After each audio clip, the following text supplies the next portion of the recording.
kind and brave, that's our way. Nice to see you here today. Hello everybody, and I hope you've had a lovely day out in the sun. We've had a nice day today, haven't we, City Llama? We got a little bit of sun, didn't we? Just a little tiny bit, but it was still a little bit. Are you looking forward to tonight's story? Shall we get on with chapter 10? Right, off we go then. Let's try and find it. Where were we at? 10. There we are. Off we go. It was quite a large hole, the sort of thing an animal about the size of a fox might have made. James knelt down in front of it and poked his head and shoulders inside. He crawled in it. This isn't a hole, he thought excitedly. It's a tunnel. The tunnel was damp and murky, and all around him there was the curious bittersweet smell of fresh peach. The floor was soggy under his knees.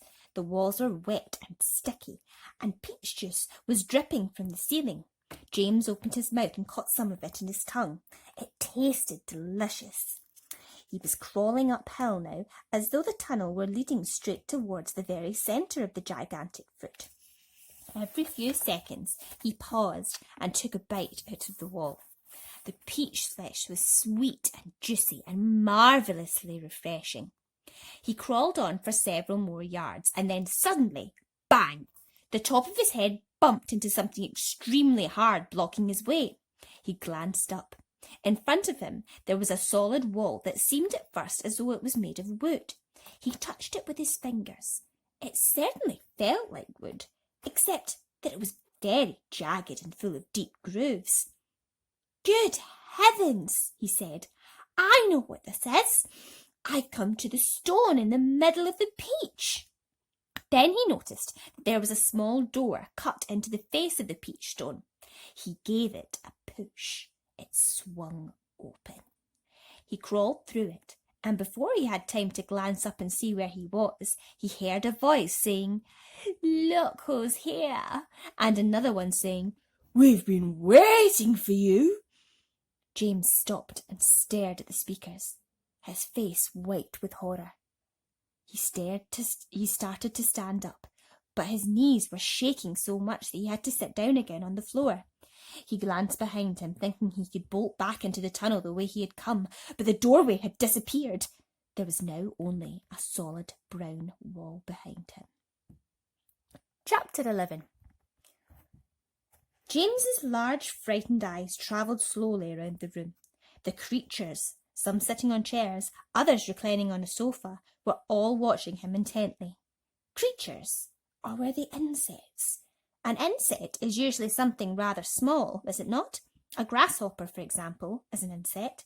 So what would you call it if you saw a grasshopper as large as a dog? A large dog? You could hardly call that an insect, could you? There was an old green grasshopper, as large as a large dog, sitting directly across the room from James now. And next to the old green grasshopper, there was an enormous spider. And next to the spider, there was a giant ladybird with 9 black spots on her scarlet shell. Each of these 3 was squatting upon a magnificent chair. On a sofa nearby, reclining comfortably in a curled-up position, there was a centipede and an earthworm. On the floor over in the far corner, there was something thick and white that looked as though it might be a silkworm, but it was sleeping soundly and nobody was paying any attention to it. Every one of these creatures was at least as big as James himself, and in a strange greenish light that shone down from somewhere in the ceiling, they were absolutely terrifying to behold. "I'm hungry," the spider announced suddenly, staring at James. "I'm famished," the old green grasshopper said. "So am I," the ladybird cried. The centipede sat up a little straighter on the sofa. "Everyone's famished," he said. "We need food." 4 pairs of round, black, glassy eyes were all fixed upon James. The centipede made a wriggling movement with his body as though he were about to glide off the sofa, but he didn't. There was a long pause and a long silence. The spider, who happened to be a female spider, opened her mouth and ran a long black tongue delicately over her lips. "Aren't you hungry?" she asked suddenly, leaning forward and addressing herself to James. Poor James was backed up against the far wall, shivering with fright and much too terrified to answer. "What's the matter with you?" the old green grasshopper asked. "You look positively ill." "He looks as though he's going to faint any second," the centipede said. "Oh, my goodness, the poor thing," the ladybird cried. "I do believe he thinks it's him that we are wanting to eat." There was a roar of laughter from all sides. "Oh dear," they said. "What an awful thought!" "You mustn't be frightened," the ladybird said kindly. "We wouldn't dream of hurting you. You are one of us now. Didn't you know that? You are one of the crew. We are all in the same boat." "We've been waiting for you all day long," the old green grasshopper said. "We thought you were never going to turn up. I'm glad you made it." "So cheer up, my boy, cheer up," the centipede said.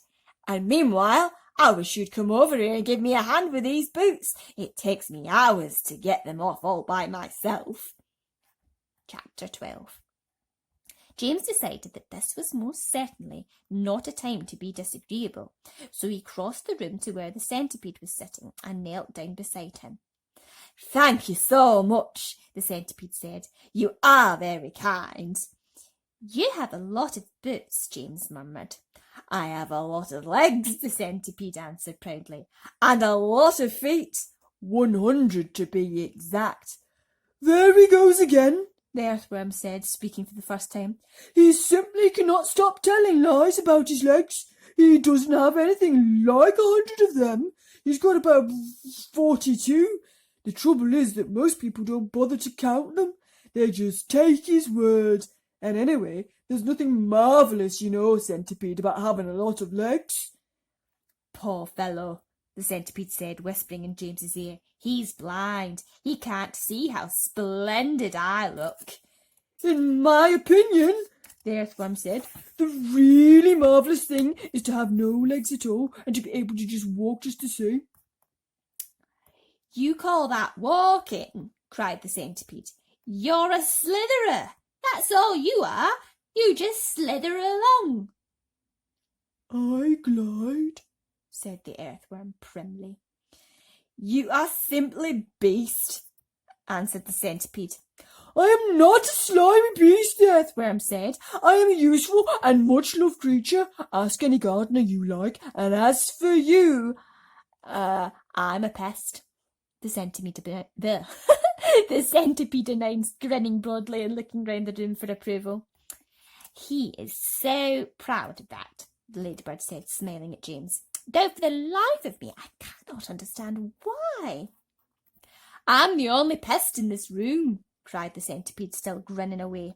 "Unless you count old green grasshopper over there, but he is long past it now. He is too old to be pest any more." The old green grasshopper turned his huge black eyes upon the centipede and gave him a withering look. "Young fellow," he said, speaking in a deep, slow, scornful voice, "I have never been a pest in my life. I am a musician."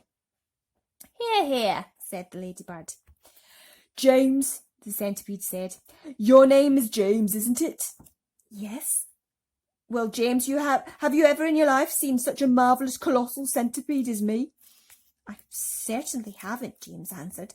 "How on earth did you get to be like that?" "Very peculiar," the centipede said. "Very, very peculiar indeed. Let me tell you what happened.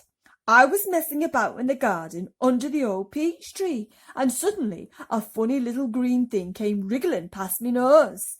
Bright green it was, and extraordinarily beautiful, and it looked like some kind of a tiny stone or crystal." Oh, but I know what that was," cried James. "It happened to me too," said the ladybird. "And me," Miss Spider said. "Suddenly there were little green things everywhere. The soil was full of them." "I actually swallowed one," the earthworm declared proudly. "So did I," the ladybird said. I swallowed 3, the centipede cried. But who's telling this story anyway? Don't interrupt. It's too late to tell stories now, the old green grasshopper announced. It's time to go to sleep. I refuse to sleep in my books, the centipede cried. How many more are there to come off, James? I think I've done about 20 so far, James told him. Then that leaves 80 to go, the centipede said. 22, not 80, shrieked the earthworm. He's lying again. The centipede roared with laughter. Stop pulling the earthworm's leg, the ladybird said.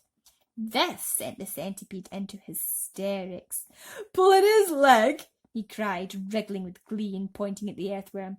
Which leg am I pulling? You tell me that. James decided he'd rather like the centipede. He was obviously a rascal. But what a change it was to hear somebody laughing once in a while. He'd never heard Aunt Sponge or Aunt Spiker laughing aloud in the whole time he'd been with them. We really must get some sleep, the old grasshopper had said. We've got a tough day ahead of us tomorrow. So would you be kind enough, Miss Spider, to make the beds? Ooh, so that escalated quickly. I hope you enjoyed that, everybody. I'm sorry I sort of shaked the camera halfway through and a wee bit squint. Did you enjoy that, City Llama? Right, everybody, until tomorrow night, kind and brave, that's our way. See you all another day. Good night, everybody. Sweet dreams.